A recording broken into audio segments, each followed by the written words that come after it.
Installez-vous. Madame Marinus, Rine, bienvenue. Vous êtes directrice de la section néerlandophone de l'Ordre belge des pharmaciens. À côté de vous, Patrick Fortuit, président fondateur d'Oreca, ancien président de l'Ordre des pharmaciens. Vice-président, soyons précis. À côté de vous, nous avons Nicolas Pinceau, n'est-ce pas, membre de la commission de formation de l'Ordre des masseurs kinésithérapeutes. Ensuite, Madame Stanka, Daniela, de votre prénom, de l'Ordre des physiothérapeutes roumains. David Goria, qui est intervenu déjà ce matin, secrétaire général de la World Confederation for Physical Therapy pour la région Europe. Et puis enfin, Heike Otterbein, du secrétariat général des affaires européennes, SGAE. Nous parlerons également de Solvit, réseau européen pour aider les citoyens de l'UE à faire respecter leurs droits. Bien, merci à tous d'être avec nous. Il en manque un, il est en visioconférence, donc normalement nous allons le voir apparaître sous peu incessamment à l'image. Il s'agit de Arnaud Laranger, qui est kinésithérapeute à Dunkerque. Monsieur Laranger, bonjour. Bonjour à tous. Merci d'être là avec nous. Alors, je commence avec vous parce que vous avez vécu une expérience intéressante, quoique malheureuse, avec un étudiant formé à la frontière espagnole et qui n'avait pas le niveau requis. Racontez-nous un peu ce qui s'est passé. Oui, alors effectivement, on a été sollicités, mes collègues et moi-même, par cet étudiant qui, comme vous le disiez, effectue son cursus dans une école qui est située à la frontière espagnole. Normalement, ce stage qui était prévu pour lui, c'était un stage qui devait s'avérer pratique après 2 premières années de théorie. Rapidement, donc on s'est aperçu qu'il n'avait aucune connaissance de base, avec vraiment d'énormes lacunes. Quand on lui a posé la question de la façon dont se déroulait ce cursus en Espagne, lui nous a expliqué qu'il avait en théorie reçu toutes les bases, en tout cas c'est ce dont on l'avait informé, mais il présentait d'énormes béances théoriques à tout point de vue qui nous ont de toute manière empêché de lui permettre une quelconque pratique, et cela sur la totalité du stage. On a rapidement essayé de prendre contact avec son école pour connaître les méthodes d'enseignement qui étaient proposées. On a eu d'énormes difficultés puisque le seul contact que nous avons réussi à avoir avec la directrice de l'école était 2 jours avant la fin du stage. Donc quand on lui a mis en évidence les difficultés de son étudiant et le questionnement que ça nous portait, nous, sur justement les dangers qui pourraient se présenter dans la prise en charge d'un patient, elle me a uniquement justifié qu'il était en théorie au niveau d'études requis, que les propositions de cours et de cursus qui étaient faits se tenaient aux possibilités européennes, puisque là, cette école était sous convention avec Malte, que l'étudiant passerait son diplôme de fin d'études à Malte et que dans tous les cas, qu'il accéderait au diplôme, puisque tout cela se faisait sous la norme européenne qui, semble-t-il, prime sur le droit français, et que, de fait, il n'y aurait aucun problème pour une validation de diplôme. Donc voilà aujourd'hui ce qui nous questionnait, et d'autant plus la publicité, quand on en a posé la question à notre étudiant sur le choix qu'il avait fait de l'Espagne. Donc il nous a répondu qu'il souhaitait, comme c'était mentionné sur le site de l'école, éviter toute méthode de sélection française par le biais de la PACES ou de STAPS, et que le fait de uniquement s'acquitter des droits de scolarité lui permettrait d'accéder au diplôme qu'il souhaitait. Bien, merci. Vous restez avec nous, Monsieur Laranger, on garde la liaison et vous pourrez réagir si vous le souhaitez au cours de cette table ronde. Qu'est-ce qu'on peut faire pour éviter ce genre de situation ? Qui veut me donner un point de vue là-dessus? Madame Otterbein, peut-être. Est-ce que le secrétariat général des affaires européennes ou Solvit, le réseau européen dont je parlais, peuvent avoir une action dans ce genre de situation? Alors oui, merci beaucoup de m'avoir invité effectivement pour présenter un peu le réseau Solvit et aussi peut-être autre chose ici, ce qui m'interpelle. Donc effectivement, le réseau Solvit est plutôt là pour aider les professionnels à se déplacer en fait au sein de l'Union européenne lorsqu'ils rencontrent des difficultés avec les autorités publiques dans le cadre de leur demande d'autorisation d'exercice notamment. Mais ici, si effectivement il y a du coup des difficultés d'un étudiant qui a poursuivi une formation dans un autre État membre et qui a manifestement des grandes lacunes, il faudrait peut-être juste... Alors là, on est, si j'ai bien compris, encore dans le cadre d'un stage, donc pas de quelqu'un qui est autorisé à exercer, puisqu'effectivement, pour être évidemment kinésithérapeute en France, il faut une autorisation d'exercice. Et là, nous ne sommes pas dans le cadre d'une reconnaissance automatique de son titre de formation, comme ça peut être le cas, par exemple, pour les médecins.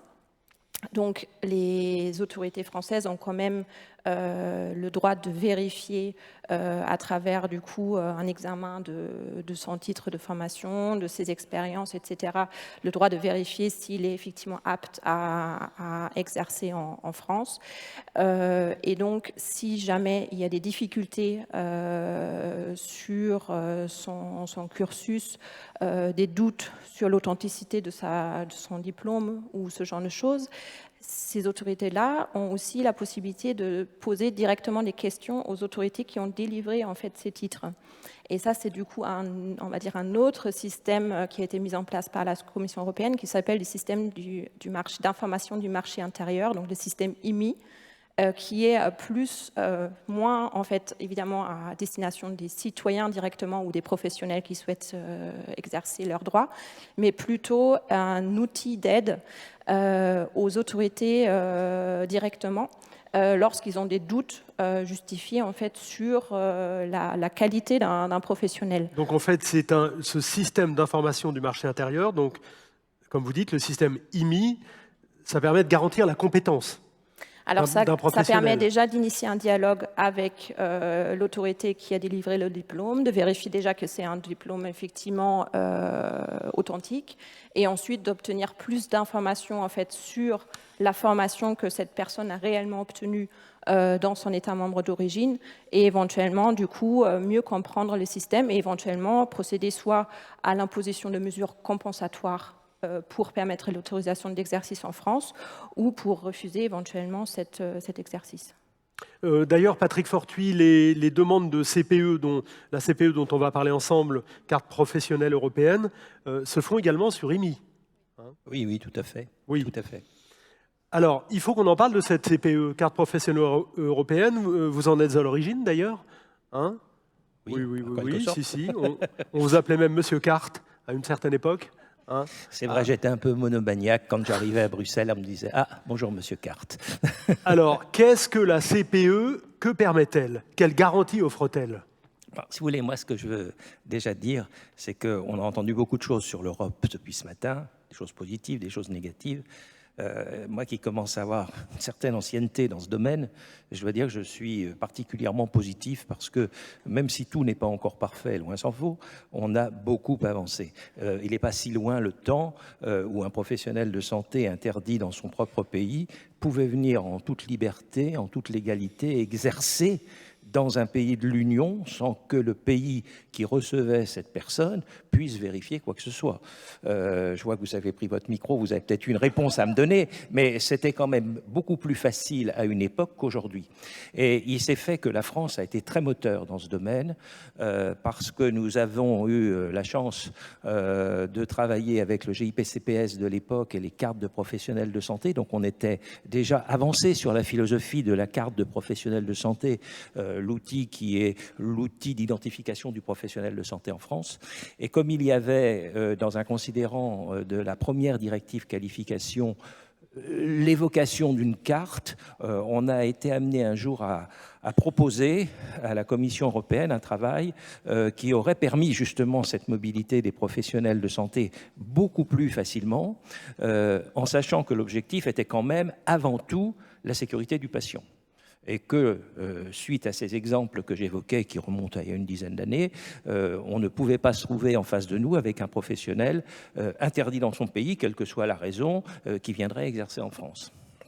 Alors, à partir de là, on a reçu un financement de la Commission européenne. On a créé un groupe de travail qui s'appelait HPROCARD à l'époque, auquel participait le ministère et puis l'ensemble des ordres de professionnels de santé. Et ça nous a amené à aller faire le tour de l'ensemble des autorités compétentes des pays de l'Union pour voir exactement comment ça se passait. Qui est-ce qui délivrait le diplôme, qui est-ce qui donnait l'autorisation d'exercer, enfin bref, ça a été assez intéressant et on a découvert des choses absolument extraordinaires. Je me rappelle d'un pays dans lequel on est allé, on nous a dit, écoutez, revenez dans 6 mois parce qu'on est incapable de répondre à vos questions, ce qui était quand même un peu surprenant. On a découvert qu'il y avait des pays qui étaient très avancés, je pense à la Belgique, je pense à l'Estonie, où il n'y avait qu'une seule autorité compétente, par exemple en Estonie, il n'y a qu'une seule autorité compétente pour tous les professionnels de santé et donc tout se fait très facilement. En Italie, il y avait une autorité compétente par profession et par région, comme il y a 105 régions. Je ne vous dis pas combien il y avait d'autorités compétentes à l'époque. Et il n'y avait donc aucun lien, il n'y avait même pas un lien entre les régions d'Italie. Et donc, on avait beaucoup de mal à trouver une solution. Alors nous, on avait été un peu plus prétentieux que le travail, non pas que le travail, que le résultat d'aujourd'hui, parce qu'on avait rêvé d'une carte de professionnel de santé qui était une carte à puce, qui aurait permis à une carte délivrée par le pays d'origine, qui aurait permis à n'importe quel professionnel de santé de se présenter dans un pays de l'Union avec sa carte, et la lecture de la carte, de la puce de la carte, se faisant dans n'importe quel pays, Pologne, Roumanie ou autre, qui interrogerait directement l'autorité compétente du pays et donner l'autorisation dans les 24 heures. Donc ça, c'était un peu le rêve utopique à l'époque quand on a lancé le projet. Et puis, petit à petit, on a négocié. Il y a un pays qui nous a mis quand même beaucoup de bâtons dans les roues. Bon, je ne dirais pas lequel, même si aujourd'hui il s'apprête à nous quitter. Mais on a eu beaucoup de mal à avancer parce que ces amis-là voyaient les choses de façon totalement différente. Et on est arrivé donc au système IMI qui permet aux autorités compétentes de travailler entre elles. Là aussi, on a été obligé d'être très vigilants parce que, toujours nos mêmes amis, auraient souhaité que l'on puisse avoir comme information directement les questions qui se posaient sur un professionnel de santé alors qu'aucun jugement n'avait été fait contre lui, la présomption d'innocence n'existant absolument pas. Et donc, il a fallu qu'on réagisse sur ce sujet-là. Enfin voilà, et petit à petit, on est arrivé à cette CPE qu'aujourd'hui on peut obtenir en ligne, très facilement. Il y a eu des modifications qui ont été faites dans la réévaluation de la directive qualification, la nouvelle directive de 2014. Et je dirais qu'on a évoqué beaucoup ce sujet-là ce matin. Nous, professionnels de santé, on s'est battus pour que soit indiqué clairement le fait de la connaissance de la langue, parce que dans le monde de la santé, ne pas pouvoir parler la langue du pays dans lequel on veut aller travailler, ça nous paraissait une aberration. Donc maintenant, on a cette possibilité, encore dans un cadre un peu trop limité à mon goût, mais enfin, on a cette possibilité. Et donc, on a quand même pu avancer. Ça pose plein de problèmes. On a nos amis roumaines qui sont là. J'étais il n'y a pas très longtemps reçu par le président de l'Ordre des médecins roumains qui me disait nous, on avait il y a 10 ans 51 000 médecins, aujourd'hui on n'en a plus que 40 000. Et on connaît les raisons. Cette mobilité qui facilite leur déplacement. Il y a un problème économique qui se pose pour ces pays-là parce que effectivement, ils travaillent, ils payent la formation de ces gens et puis une fois qu'ils ont leur diplôme, ils s'en vont. Et ils sont en déficit de médecins. Je prends des médecins parce que j'ai eu l'occasion d'en parler récemment, mais c'est vrai pour les autres professionnels. Et alors, ce qu'il ne faut pas oublier non plus, ça a été légèrement évoqué ce matin, c'est que les travaux de la directive qualification sont des travaux qui sont basés avant tout sur les reconnaissances automatiques. Monsieur Boudet en a parlé tout à l'heure. Alors, bon, ça c'est plus facile, hein, les médecins, les pharmaciens, etc. Mais quand on rentre dans le régime général, ce qu'est le cas des kinés, là, il y a beaucoup de choses à faire parce que les formations ne sont pas les mêmes. Je ne vais pas reprendre tout le débat qu'on a eu ce matin. Et il y a quelqu'un qui disait qu'il serait judicieux qu'on arrive à avoir une formation à peu près identique pour un certain nombre de pays. On a évoqué la façon de le faire ce matin. Je crois que c'est maintenant une des priorités pour la physiothérapie. Madame Otterbein, vous voulez ajouter quelque chose? Oui, je voulais juste, vous m'avez fait réagir parce que seulement pour ajouter en fait un point qui a été mis en place aussi par la nouvelle directive 2013-55, c'est justement le mécanisme d'alerte qui permet aussi, du coup, à travers le système IMI, d'émettre éventuellement des alertes à l'encontre d'un professionnel qui aurait effectivement, qui serait interdit ou aurait des restrictions temporaires d'exercice, ou aurait utilisé des documents, des faux documents pour justement obtenir une autorisation d'exercice dans un État membre. Donc, c'est vrai qu'il y a quand même des choses qui désormais ont été mises en place en matière de coopération administrative qui permettent en fait, à la fois évidemment la mobilité des professionnels, mais aussi avec les quelques garde-fous entre guillemets en matière de santé publique et pour justement pouvoir très rapidement pouvoir alerter l'ensemble des autorités compétentes des États membres sur justement les agissements d'un professionnel qui pourrait éventuellement poser problème. Voilà, c'était juste pour être complet. Nicolas Pinceau, on a là des avancées. Tout ce que vous avez entendu, vous le jugez favorablement? Par exemple, la CPE, la carte professionnelle européenne, la façon dont elle est attribuée? La CPE et IMI sont des outils assez pertinents, effectivement, qui simplifient. Après, il reste quand même une difficulté, c'est que en fait, le système IMI permet une facilité de transmission des informations, mais l'analyse des informations elle-même reste extrêmement compliquée parce qu'il y a une disparité telle dans les modalités de formation et d'évaluation des compétences qu'à un moment donné, IMI nous permet d'avoir tous les documents, mais quand on les a, il faut les analyser de manière pertinente pour s'assurer du niveau de compétence. Et là, malheureusement, l'outil ne nous aide pas vraiment parce qu'il n'est pas fait pour ça. Et du coup, il faut un certain degré d'expertise pour arriver à juger de la compétence du professionnel sur la base d'un dossier. Alors, ce que permet aussi le dispositif, quand même, c'est de demander des compléments d'information parce que parfois, on a des dossiers qui sont très parcellaires ou qui sont très imprécis. Quand on a des intitulés de formation qui sont pratique 1, pratique 2, pratique 3, c'est difficile de savoir si le professionnel a vu l'ensemble des champs d'exercice de la kinésithérapie. Donc on peut demander des compléments d'information. Et parfois, en fait, les ressortissants qui font la demande ont du mal eux-mêmes à avoir ces informations par le biais des universités qui disent notre programme c'est celui-là et point final. Et du coup, bon, l'outil est bon, mais il reste quand même des éléments à surmonter dans l'analyse. Madame Stanka, vous êtes d'accord? Oui, bien sûr. Je voudrais dire la même chose. Je vois qu'il y a des outils pour faciliter la mobilisation, la mobilité transfrontalière, mais je vois aussi que c'est très difficile pour les kinés, pour les physios roumains, d'obtenir l'autorisation dans les pays de l'Europe. Et ici, je crois que c'est le rôle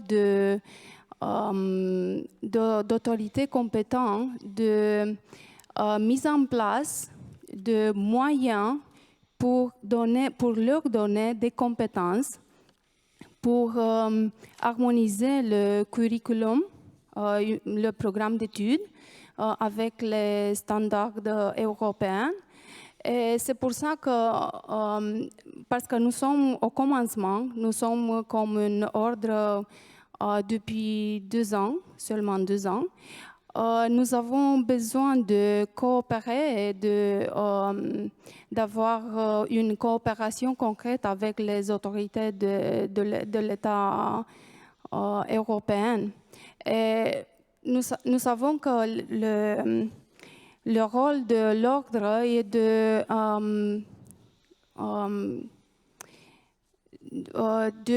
garder la sécurité du patient. Et pour ça, pour nous, c'est très important de changer le programme d'études. Et de temps en temps, je me pose une question on parle beaucoup de mobilité, on parle beaucoup de je ne sais pas, de l'intégration de physio, de professionnels de santé dans tous les pays de l'Europe.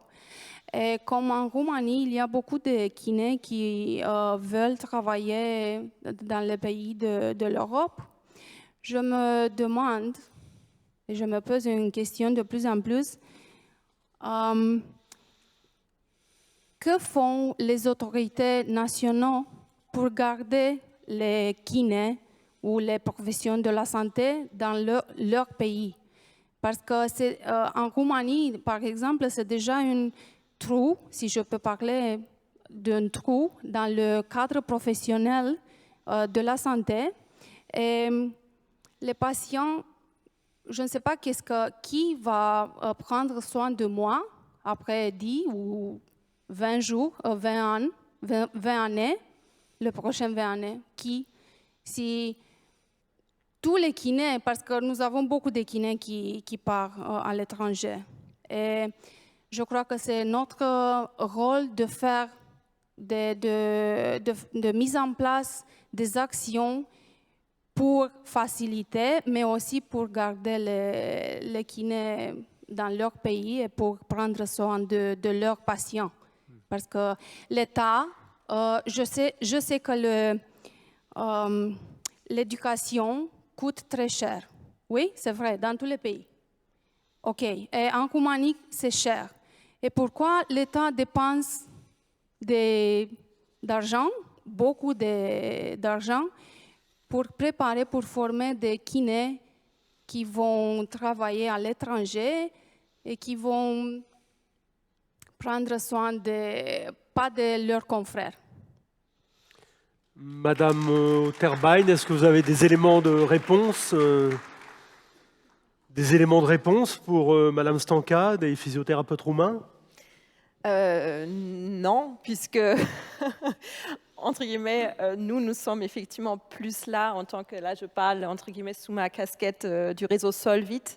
Nous sommes effectivement plus là pour les professionnels qui désirent bouger. Et moins évidemment pour ceux qui souhaitent rester, puisque ce réseau Solvit est uniquement là pour les difficultés transfrontalières, Donc, mais donc en gros, on se préoccupe plus de ceux qui veulent bouger que de ceux qui veulent rester. Alors, au sein du secrétariat général des affaires européennes, oui. Oui. Oui. Bon, après, je pense que il faut peut-être effectivement créer des incitations pour ces professionnels qui ont du coup aussi, qui veulent peut-être du coup plus rester. Mais après, ça c'est du coup malheureusement dépasse mon champ de compétences, puisque là on parle vraiment, je pense, de l'attractivité en fait de la profession et puis du cadre en fait professionnel qu'ils peuvent recevoir aussi peut-être dans leur propre pays. Monsieur Goria, là-dessus peut-être un avis. Je rappelle que vous êtes le secrétaire général de la World Confederation for Physical Therapy pour la région Europe. Oui, en effet, je voudrais continuer sur les discours de ma collègue. Plus près le micro, s'il vous plaît. Donc, la région européenne elle a été engagée avec la Commission pour faire les IMI, pour faire la carte professionnelle pour les kinés, parce qu'en effet, les professions que nous travaillons pour, il est la 4e en mobilité dans l'Europe. Quand on a été appelé pour la Commission, on a eu 2 réponses à la Commission. La première, c'est la mobilité à tout prix. Non, on n'est pas d'accord avec ça. Il était en mobilité contrôlée dans les contenus de l'éducation. Et la deuxième chose qu'on a dit à la Commission, c'est que le mode harmonisation, ça nous fait peur, beaucoup de peur. Parce que comme ce matin, il a dit notre confrère, on a le peur de que le niveau peut diminuer. Comment on va assurer qu'on va avoir le niveau où vous voudrez atteindre tous les pays? Donc à ce moment, on est d'accord qu'il y a une mobilité qu'il faut respecter. Cette porte de la mobilité pour les marchés inter a ouvert aussi la compétition d'universités et d'écoles privées, qu'il n'y a pas un vrai contrôle de la qualité de l'éducation. Et on a dit, là-bas, est-ce qu'il faut attirer on voit qu'il y a plusieurs fois, comme le cas qui vient d'être présenté, des problèmes des écoles, qu'ils ne sont pas un vrai titre, qu'il n'y a pas une formation qui a été évaluée. Et donc, ça, ce n'est pas la vraie mobilité. Donc, comme on a dit, et en continuation de mon collègue, pour nous, ce qu'il faut trouver un accord, c'est que c'est un kiné pour l'Europe. On connaît, et on a parlé avec plusieurs confrères, que la Commission, avec les États membres, il a fait, dans le cadre de la directive de proportionality test, une évaluation de comment c'est la profession de kiné. Et donc, on voit la disparité. Mais quand même, on voit qu'il y a des pays qui sont montés l'éducation, pays qui sont montés les compétences, et c'est là-bas où on veut arriver. Et la situation maintenant, c'est dans le cadre de l'Union européenne où la santé c'est d'heure, quel instrument, qu'est-ce qu'on peut faire avec la réalité des directives de l'Union européenne. Et il y a plusieurs choses. Alors, je rappelle juste pour qu'on comprenne bien de quoi il s'agit, je rappelle ce que vous faites vous, hein, la World Confederation for Physical Therapy, vous évaluez les propositions et les initiatives de la Commission européenne qui peuvent avoir un impact sur l'exercice de la physiothérapie en Europe. Ça, c'est correct. On fait une évaluation de comment on va faire un impact sur les professionnels ou sur les patients à nous. D'un côté, sur les patients, on a parlé avec la Commission sur la directive de mobilité des patients, les droits qu'il y a, l'accès à les data des patients. Ce n'est pas facile, chaque État il y a un différent système, entre les mêmes pays il y a plusieurs problèmes. Mais en même temps, on cherche des initiatives qui peuvent avoir un impact sur la profession. On parle de Health Technology Assessment parce que nous, on est en profession qui est en base sur les sciences, sur l'investigation. Et c'est sur ça qu'on veut construire notre profession. Ça, c'est ce qui va monter notre compétence et ça, c'est ce qui va faire qu'on est reconnu au niveau qu'on veut. Au niveau d'une profession que c'est avec l'autonomie qui va arriver à l'accès direct et presque, peut-être, à la prescription. C'est là où on veut arriver. Alors, on a toujours avec nous notre kiné de Dunkerque, Arnaud Laranger. Est-ce que vous souscrivez à tout ce qui vient d'être dit, Arnaud ? Alors, je vous avoue que j'ai probablement des informations que j'ai probablement zappées parce que le son n'est pas terrible. Maintenant... Qu'est-ce que vous préconisez, vous, qu'est-ce que vous voudriez pour que l'expérience malheureuse que vous nous avez racontée ne se reproduise plus ? Alors, préconiser, ça reste effectivement très compliqué puisqu'on est toujours pris entre le droit européen qui est imposé sur la législation française, même si je ne pense pas que notre formation soit forcément supérieure à celle qui soit dispensée dans d'autres pays, puisque moi j'ai l'exemple concret d'une de mes collègues qui, elle, a été formée en Belgique et qui se retrouve exactement avec les mêmes fondamentaux que les nôtres. La seule chose, c'est qu'effectivement, il y a probablement aujourd'hui, nous, dans ce qu'on a pu constater avec cette expérience-ci, des écoles qui font le commerce de diplômes, finalement, donc ce qui n'est pas ce qui est de loin une généralité. Mais aujourd'hui, la problématique est celle-ci. Alors c'est vrai que quand on en discute, nous, avec ma collègue qui, elle, a été formée en Belgique, quand on s'aperçoit qu'il s'agit uniquement d'une validation administrative qui se fait pour le diplôme, aujourd'hui, elle m'expliquait qu'il n'y avait aucun contrôle autre qui n'avait été mis en place, en tout cas au moment où elle avait pu être diplômée. C'est vrai que de fait, nous, ça nous interroge quand même, comme je le disais tout à l'heure, sur la dangerosité vis-à-vis du patient, puisque quelqu'un, si je ne dis pas de bêtises, qui obtient son diplôme est également de fait conventionné par les caisses. Donc ça me laisse interrogatif. Après, de là à quelle proposition puisse être mise en place, je suis incapable aujourd'hui de formaliser quoi que ce soit. Bien, merci Arnaud. On vous faisait allusion à la Belgique. On va parler justement de coopération transfrontalière. Alors, pardonnez-moi, Madame Marinus, j'ai juste une petite question pour Monsieur Fortuit et je viens à vous immédiatement après. Parce que vous pouvez nous parler, Patrick, de ce qui se passe au niveau franco-belge, en particulier dans les Ardennes belge et française. Oui, effectivement, on a beaucoup travaillé dans le cadre de l'OFBS, l'Office franco-belge de la santé. D'ailleurs, l'Ordre des pharmaciens belges y était complètement impliqué. Et on a créé des zones. Alors, je l'ai noté, c'est pour ça que j'ai pris mon petit papier, parce que sinon, l'acronyme, je ne sais jamais me rappeler de quoi il s'agit. Ça s'appelle ZOAST, c'est-à-dire Zone organisée d'accès aux soins transfrontaliers. Et donc, effectivement, alors il y a plusieurs ZOAST, en fait, mais la plus importante est celle des Ardennes franco-belges, où on a donné l'autorisation, la possibilité légale aux citoyens des deux côtés de la frontière de se faire soigner d'un côté ou de l'autre. Parce que il y avait des distances beaucoup trop importantes pour les Belges, par exemple, pour certains spécialistes, et il fallait qu'ils fassent 1h30 de route alors qu'ils en avaient un à 10 minutes de l'autre côté en France, et réciproquement.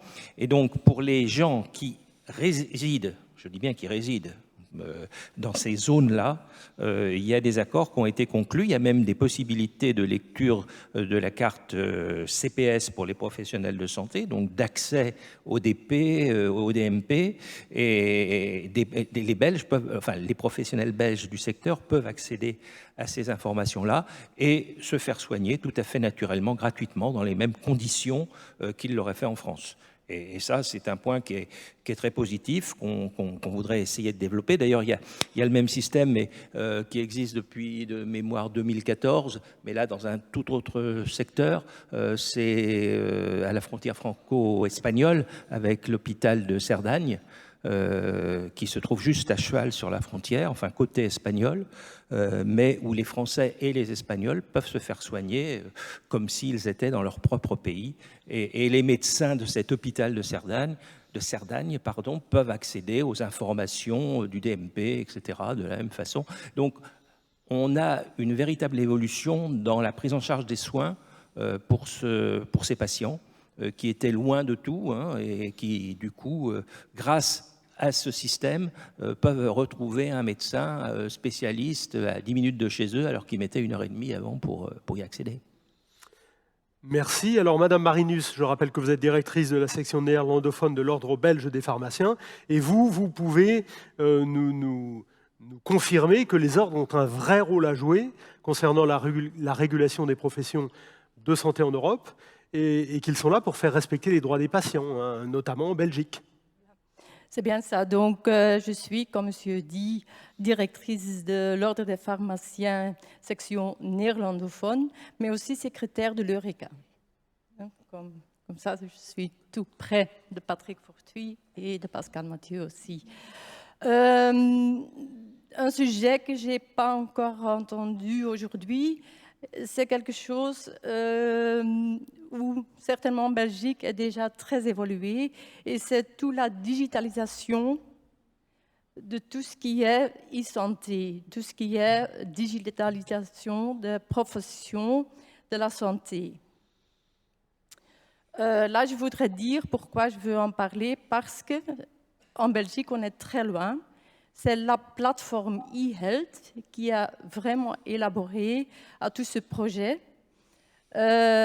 Maintenant, on a beaucoup de services qui sont déjà prêts à utiliser. Je pense au dossier partagé des patients, je pense à Récipé, et donc les prescriptions automatiques qui sont prescrites par les médecins et lues par les pharmaciens dans son officine directement. Donc plus en papier. Je veux aussi parler de e-health box. Donc c'est vraiment une communication entre hôpitaux, patients, pharmaciens, très protégée, avec tout respect des données des patients. Donc techniquement, je pense qu'ici peut être un exemple pour toute l'Europe. Aussi, ce qui concerne toutes les données des professions de santé qui sont maintenant dans une base de données qui s'appelle Cobra, mais que moi je veux, et je suis très enthousiaste de ça, vraiment élargir pour toute l'Europe. Voilà. Alors, vous êtes impliqué aussi dans Eureka, vous, hein, vous faites... Oui, le secrétariat administratif. Voilà, alors expliquez-nous un peu en quoi, on en a parlé un peu ce matin avec Pascal Mathieu qui en est la présidente actuellement, en quoi c'est utile?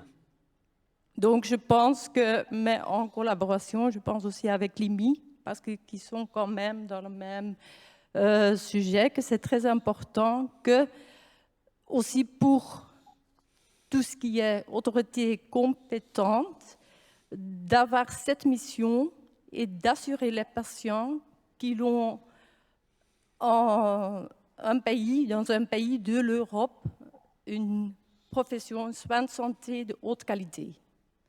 Et je pense que Eureka est vraiment bien pour réaliser ce projet. Bien, alors avant qu'on me donne la parole à la salle, est-ce que, Nicolas, vous souhaitez ajouter quelque chose? Oui, j'avais deux petits points. Le premier est sur le fait qu'on parle depuis ce matin quand même d'harmonisation, de curriculum de formation, etc. Je voulais juste rappeler, parce qu'on a l'impression que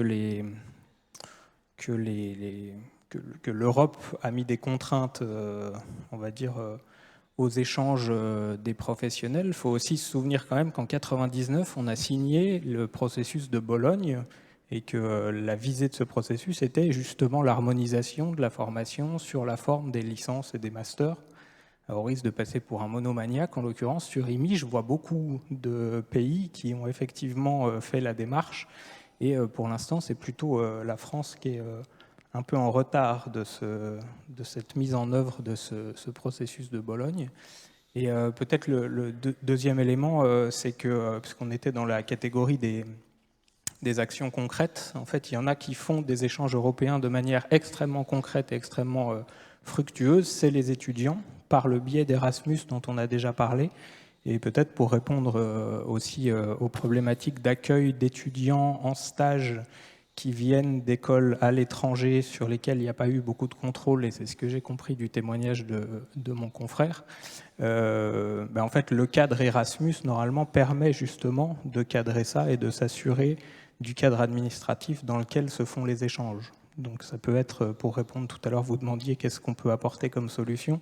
Je pense que le cadre administratif européen d'Erasmus, où on est obligé de signer des conventions et où du coup les étudiants partent dans le cadre d'une université ou d'une école qui va attribuer un terrain de stage, ça peut être aussi une réponse à ce genre de problématique d'étudiants qui errent un peu. Alors, oui, David? Je voudrais ajouter encore une chose au dehors de la discussion de mobilité, mais plutôt sur l'Europe. Sur l'Europe, on se retrouve au niveau national et au niveau européen dans une Europe des personnes âgées, des personnes qui sont plus de 65. Donc, ça, c'est une question que la profession doit répondre, mais c'est aussi une opportunité. On trouve des compagnons pour faire les lobbies, pour parler avec les autorités, pour montrer qu'est-ce que notre profession peut faire. Et aussi, il nous donne un challenge, je ne sais pas comment c'est en français, de comment on se trouve avec un type de patient qui ne peut pas bouger, mais qui va ouvrir des opportunités pour l'accès direct, pour notre autonomie, parce qu'on doit aller chez seul. Donc, la Commission européenne, comme quelqu'un ce matin a dit, il commence le 1er novembre. On commence de 2019 à 2024 un nouvel mandat et ça va ouvrir plusieurs opportunités pour nous bouger avec l'Union européenne parce que la place que nous ne prenons pas, quelqu'un la va prendre. Donc on doit être toujours en train de réagir. Donc vous allez pouvoir faire avancer vos propositions devant la nouvelle commission là, qui se met en place d'ici la fin de l'année. Pas nous, tous. Oui. Tous ensemble. Bien. Alors, question, remarque. Ici, monsieur, je vois Jean-François juste après. Ici. Hop. Oui, bonjour, je suis François Randazzo, le président du syndicat Alizé. Donc, quand j'écoute les intervenants, il y a deux choses qui m'interpellent. C'est qu'on a d'un côté des pays qui forment des kinésithérapeutes et qui les voient partir parce que les conditions d'exercice sont un petit peu difficiles. De l'autre côté, des pays qui ont, comme la France, un système de sécurité sociale qui est plus propice à l'exercice de la kinésithérapie et qui voit évoluer sa démographie de façon inquiétante. Et entre ces deux types de pays, on a la communauté européenne qui pousse en fait à la mobilité comme un Graal à atteindre de façon absolue, et sans prendre en compte les problématiques de santé publique que ça pose à la fois dans les pays qui voient partir leur kiné que dans les pays qui en voient arriver trop. Donc deux questions, c'est que est-ce qu'avant de pousser à cette mobilité, il ne faudrait pas au minimum harmoniser un petit peu les systèmes de sécurité sociale? Et la deuxième question, qui est un peu plus politique, c'est est-ce que derrière cette volonté de mobilité absolue, il n'y a pas en fait un alibi pour diminuer en fait la rémunération des professionnels et, comme on a vu ce matin, harmoniser les formations à la baisse. Voilà. Merci. Qui veut en parler? Monsieur Fortuny. Oui, j'irai un peu dans votre sens, parce qu'effectivement, ça fait une quinzaine d'années que je vadrouille au sein de la commission. Bon, ce que je vais dire est sûrement pas très correct, mais il y a quand même une volonté très nette de prôner la mobilité avant tout, et pas forcément en faveur de la qualité. Et je pense que nous, dans nos structures, tous autant que nous sommes ici, nous avons dû souvent mettre des freins. D'ailleurs, je ne sais plus qui l'a dit ce matin, mais ce n'est pas toujours évident. Je crois que c'est Pascal, d'ailleurs, qui évoquait ça ce matin. Ils veulent aller très vite, trop vite.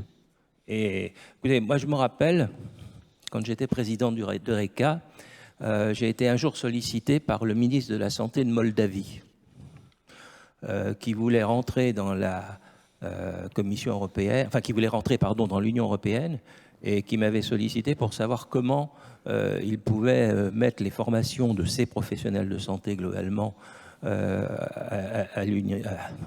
le bon cadre pour pouvoir répondre aux demandes de la Commission.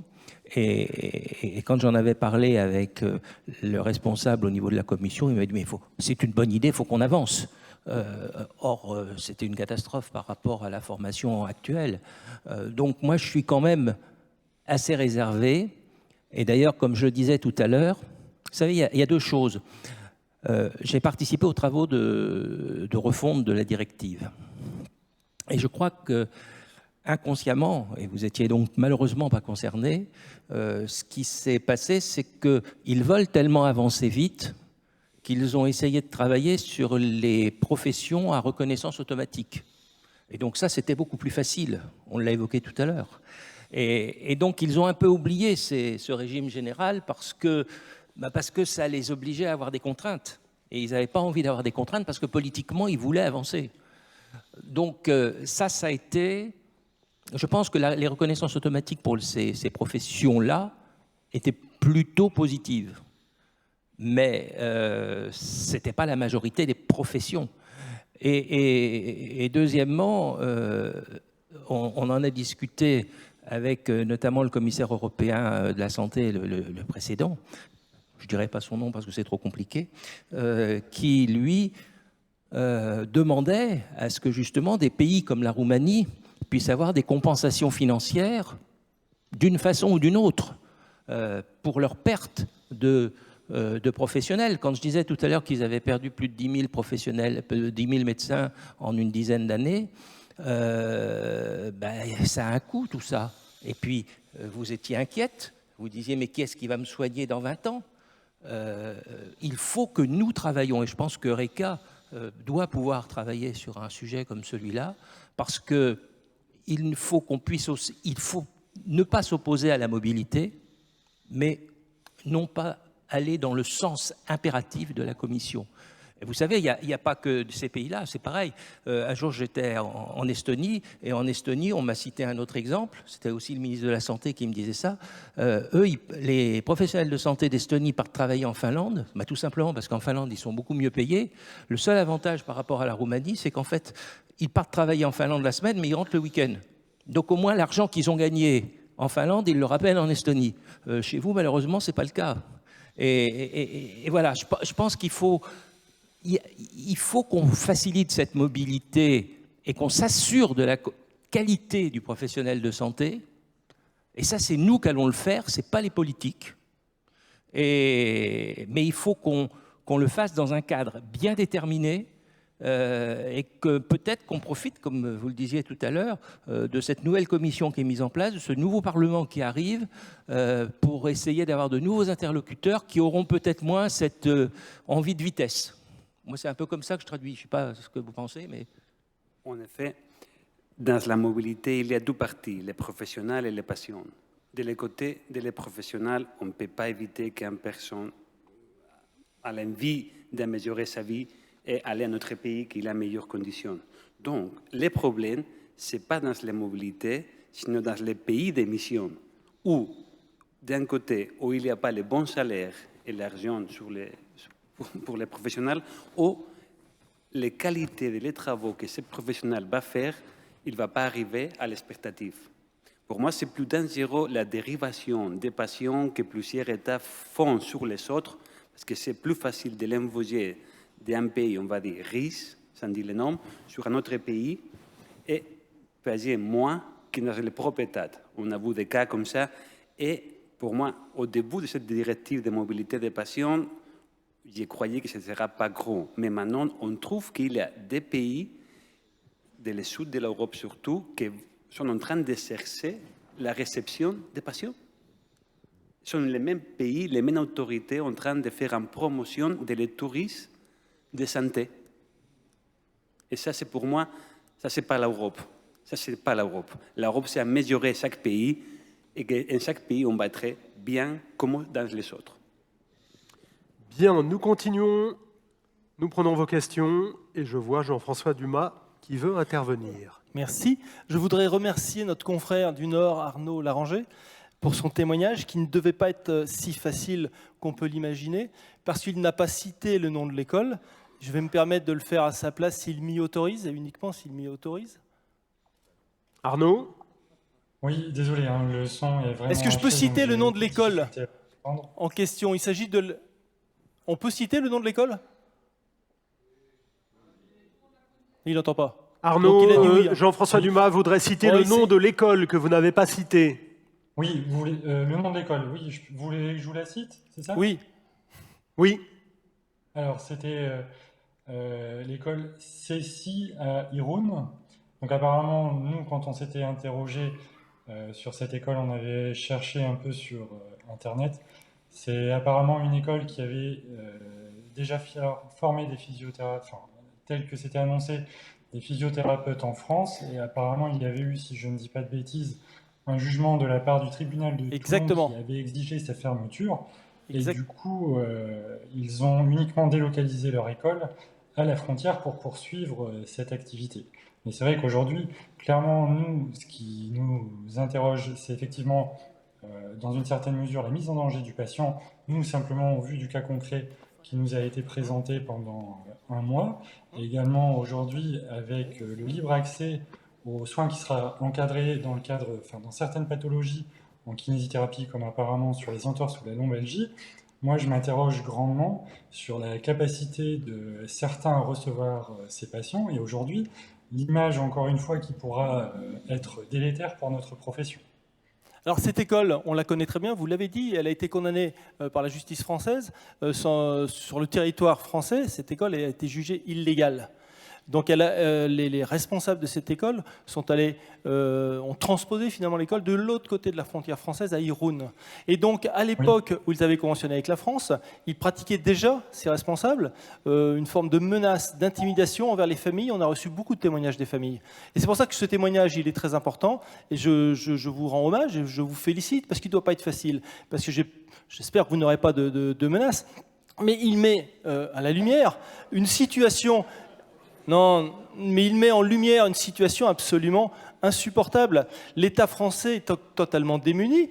La justice française a considéré, a déclaré que cette activité de formation était illégale sur le territoire français.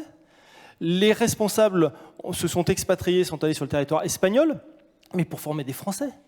Donc ce sont des étudiants, quasiment 100% des étudiants sont français.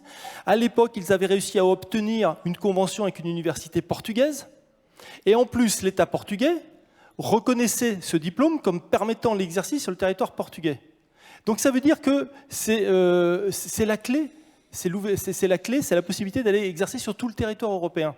Et maintenant, l'école a changé de convention, elle est allée conventionner avec une université ou directement... Je ne sais pas si c'est possible avec l'État, en tout cas avec une université sur le territoire de l'État de Malte. Et l'État de Malte, si l'État de Malte reconnaît cette formation comme permettant l'exercice sur l'État de Malte, eh bien c'est la porte ouverte à l'exercice sur tout le territoire européen. Voilà ce à quoi on est confronté, parce qu'il y a une véritable offre en matière de formation et qu'on est absolument démunis, on ne peut rien faire. Et vous nous avez dit, madame, vous nous avez dit qu'on pouvait éventuellement refuser. Mais je crois pas, enfin, je ne savais pas, donc je l'apprends. Il me semble que quand un État de l'Union européenne reconnaît le diplôme comme permettant l'exercice sur le territoire européen, la seule chose qu'un État peut imposer, c'est des mesures compensatoires. On ne peut pas refuser, on n'a jamais refusé un ressortissant d'un autre pays de l'Union européenne qui est né sur le territoire français. À partir du moment où son pays dit que le diplôme qu'il détient permet l'exercice sur le pays d'origine, on ne peut pas refuser, on ne peut qu'imposer des mesures compensatoires. Et j'en aurais terminé. Les mesures compensatoires, quand les carences sont, et ça a été démontré, sont dues aux premières années de formation, c'est fini. On ne pourra jamais les compenser avec des stages. Ça n'est pas possible d'aller faire un stage en pratique alors qu'on a des carences majeures en théorie. Voilà. Donc c'est absolument dramatique pour nous. Madame Otterbein. J'entends bien. Alors, normalement, effectivement, dans le régime général, on a effectivement un examen en fait des titres de formation du professionnel, l'expérience professionnelle qu'elle a pu obtenir, etc. pour effectivement bien évaluer en fait si la formation ou le titre en tout cas étranger et donc serait équivalent au titre français. Ensuite, effectivement, si tel n'est pas le cas, on peut imposer des mesures de compensation, comme vous avez dit très justement. Après, s'il y a des différences tellement substantielles qu'effectivement, on ne peut pas rattraper, entre guillemets, le décalage entre la formation étrangère et la formation française, sauf erreur de ma part, on peut effectivement refuser ou imposer de telles mesures qui permettent du coup de rattraper quand même le retard. Même si l'État d'origine certifie que le diplôme permet l'exercice sur le territoire ? On a eu un cas, je peux partager avec vous, et aussi les collègues espagnols. On a trouvé deux cas. Un, des Espagnols qui sont faits dans une école pas réglementé à l'Espagne les 3 années en formation, que ce n'est pas correct dans l'Espagne. Les 4e dans le Portugal en école privée. À la fin, ils ont reçu un titre en Portugal. Quand ils sont retournés à l'Espagne, parce que l'idée c'est toujours retourner sur les pays d'origine, l'État espagnol a dit « Je vous reconnais les 4e années de Portugal parce que c'est correct, mais je vous refuse l'inscription parce que les 3 années à l'Espagne ne sont pas correctes. » Et aussi, on a trouvé un cas entre la Grèce et l'Angleterre en collaboration, qu'à la fin de la collaboration, ça ne donne pas un titre valable. Donc, même ces personnes qui sont étudiées dans les pays grecs, ils sont arrivés à l'Angleterre. L'Angleterre, il n'a pas mis de problème pour travailler. Dès qu'ils ont été enregistrés là, ils sont retournés vers les pays d'origine. Et à ce moment, l'ordre de kiné, il a dit non, parce que vous n'avez pas un titre et donc vous ne pouvez pas invoquer la directive pour revenir. Donc il y a plusieurs cas que je serais ravi de vous envoyer, ou même les collègues des deux pays. Le cas dont on parle, c'est un titre qui est reconnu par les États d'origine. Oui, dans le cas de Portugal, c'est comme ça. Il y a un titre à la fin de la dernière année, il a un titre qu'il a convalidé les 3 années de l'Espagne, mais l'Espagne il a refusé, il y a la lettre, je peux vous l'envoyer, qu'il a refusé parce qu'il a dit que l'éducation de les 3 premières années, c'est pas correct. On va en parler tout à l'heure, mais la directive, elle n'est pas transposée comme ça dans le droit français. Le droit français ne permet pas de refuser. Parce que ça, c'est ça que vous avez parlé ce matin de la langue, c'est la question. Il faut faire un lobby en Europe, mais il y a aussi un grand espace de manœuvre pour les États membres pour faire la transposition. Donc, dans le cas de la langue, et c'est sur la directive, pour les professionnels de santé, il peut y avoir plusieurs tests de langue. Mais ça, c'est à l'arbitrage de l'État membre. Donc, si l'État de la France veut faire pas seulement un proof d'accréditation de la langue, mais aussi plusieurs tests pour les professionnels de santé, il a le droit, mais c'est à l'arbitrage de l'État membre, de comment il fait la transposition. C'est le même que pour la C partielle ou d'autres situations. Juste, si jamais, effectivement, vous repérez aussi des dysfonctionnements graves en fait, d'un autre État membre, il faut peut-être alerter la Commission là-dessus aussi, effectivement. Pour cela, il y a aussi il y a un groupe de travail en fait, qui se réunit régulièrement sur la directive qualification professionnelle où en fait siègent évidemment les experts des différents États membres. Donc là, ça peut aussi être en fait un point d'agenda si on repère effectivement un dysfonctionnement en fait grave qui finalement s'apparente à une fraude ou à un détournement en fait finalement d'une pratique, d'un exercice légal d'une profession. Et puis, effectivement, donc là, je parle au niveau du SGAE, donc plus largement peut-être, puisqu'effectivement, mes collègues du secteur du marché intérieur, qui donc sont en charge de la directive qualification professionnelle, peuvent du coup aussi entrer en contact éventuellement avec leurs homologues et peut-être voir un peu qu'est-ce qu'il en est. Donc, mais tout ça, c'est évidemment difficile sans éventuellement avoir les pièces, etc., pour voir. Mais en tous les cas, c'est peut-être quelque chose auquel on peut penser si effectivement vous voyez une filière, entre guillemets, identifiée de difficultés. C'est effectivement, ça semble assez grave ce que vous nous rapportez ici.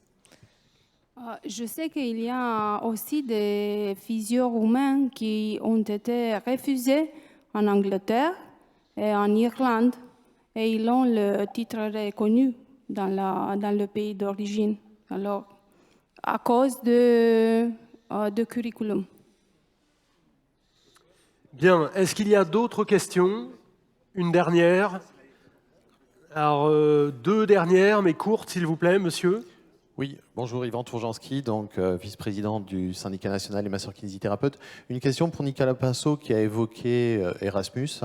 La mobilité des patients, on voit bien qu'elle existe. La mobilité des professionnels, elle existe. La mobilité des étudiants et la recherche. Aujourd'hui, on a vu que pendant une trentaine d'années, on avait un déficit de recherche en France. Dans nos IFMK, on s'est appuyé sur la recherche qui était faite en Belgique, la recherche qui était faite en Roumanie.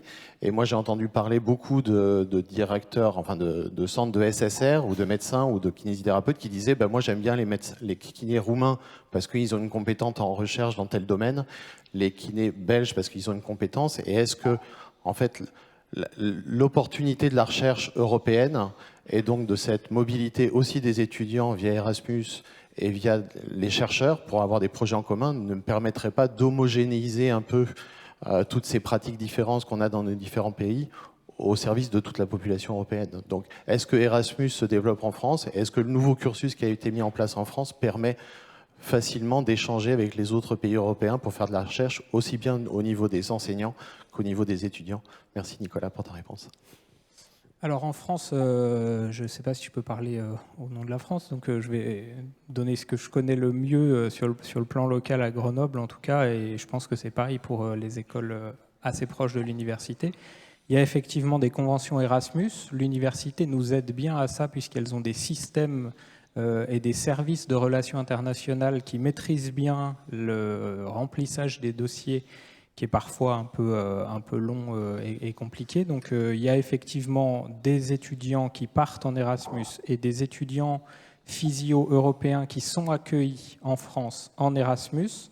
Alors, les accueils se font soit sur des durées courtes, donc plutôt pour des périodes de stage. Il arrive aussi qu'on ait des Erasmus longs avec des années complètes qui sont réalisées.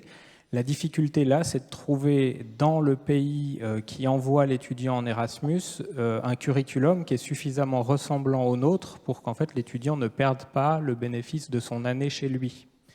Donc là, on arrive à se mettre d'accord avec certaines écoles parfois. Sur le plan de la recherche, notre dispositif de formation initiale déjà devrait, à mon avis, augmenter le niveau de compétence des étudiants.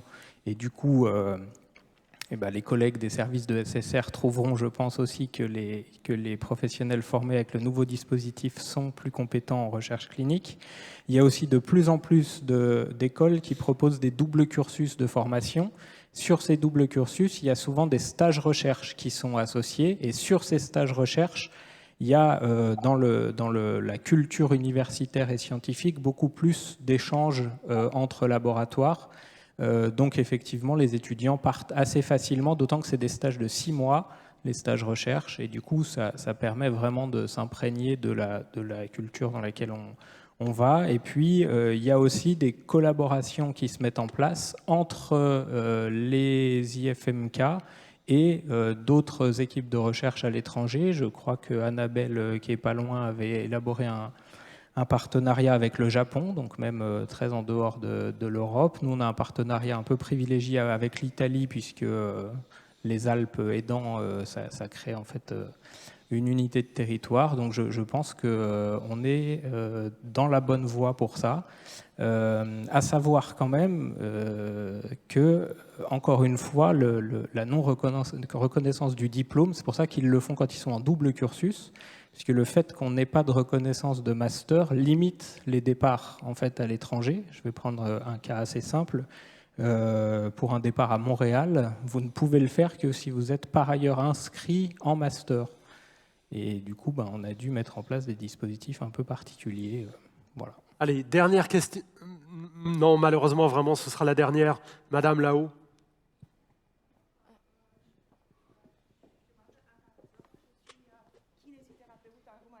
J'entends un petit accent.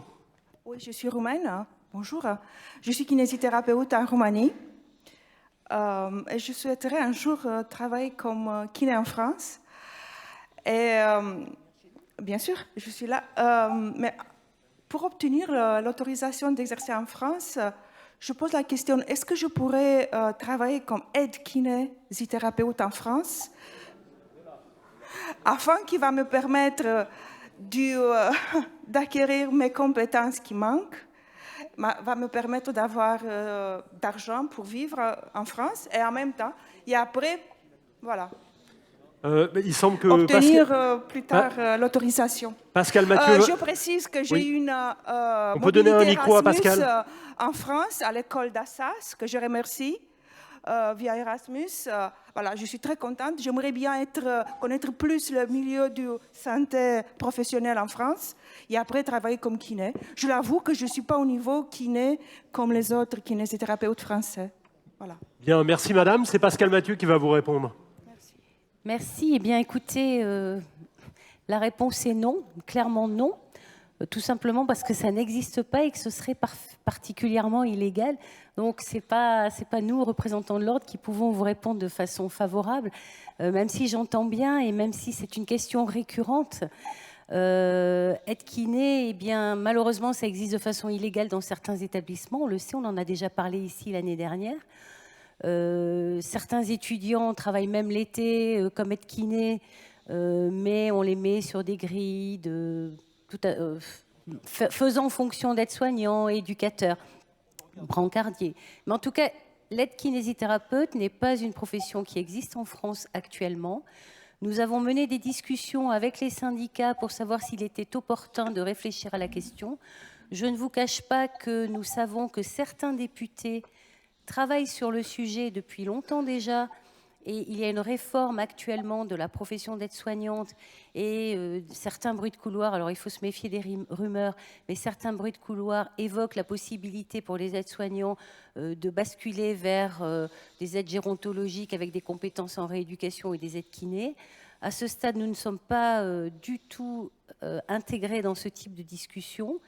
Et si ce métier devait exister, évidemment, il ne faudrait pas qu'il échappe aux kinésithérapeutes et que ce soit sous le contrôle et la direction des infirmières.